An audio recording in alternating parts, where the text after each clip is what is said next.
شروع کرتا ہوں اللہ تعالیٰ کے ان بابرکت ناموں سے جو کن فیکون کا مالک ہے۔ اعوذ باللہ من الشیطان الرجیم، بسم اللہ الرحمن الرحیم۔ معزز سامعین، میں سید ندیم حیدر اپنے YouTube channel Islamic knowledge SNH کے ساتھ آپ کی خدمت میں حاضر ہوں۔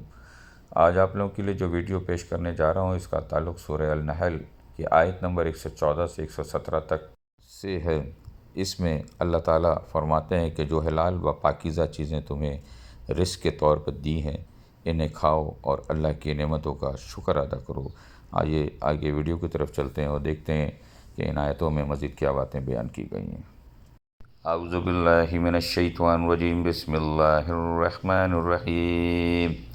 فَكُلُوا مِمَّا رَزَقَكُمُ اللَّهُ حَلَالًا طَيِّبًا وَاشْكُرُوا نِعْمَتَ اللَّهِ إِن كُنتُمْ إِيَّاهُ تَعْبُدُونَ۔ لہٰذا اللہ نے جو حلال پاکیزہ چیزیں تمہیں رزق کے طور پر دی ہیں انہیں کھاؤ اور اللہ کی نعمتوں کا شکر ادا کرو اگر تم واقعی اسی کی عبادت کرتے ہو۔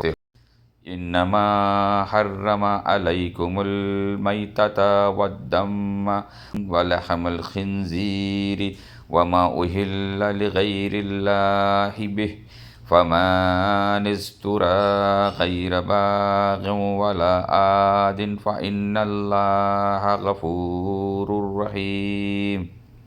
اس نے تو تمہارے لیے بس مردار خون، خنزیر کا گوشت اور وہ جانور حرام کیا ہے جس پر اللہ کے سوا کسی اور کا نام پکارا گیا ہو۔ البتہ جو شخص بھوک سے بالکل بے تاب ہو، لذت حاصل کرنے کے لیے نہ کھائے اور ضرورت کے حد سے آگے نہ بڑھے تو اللہ بہت بخشنے والا بڑا مہربان ہے۔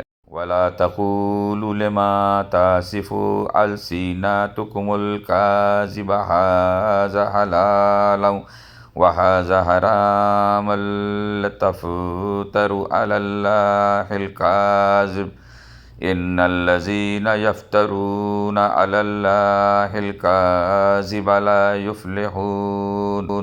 اور جن چیزوں کے بارے میں تمہاری زبانیں جھوٹی باتیں بناتی ہیں ان کے بارے میں یہ مت کہا کرو کہ یہ چیزیں حلال ہیں اور یہ حرام ہیں، کیونکہ اس کا مطلب یہ ہوگا کہ تم اللہ پر جھوٹا بہتان باندھو گے۔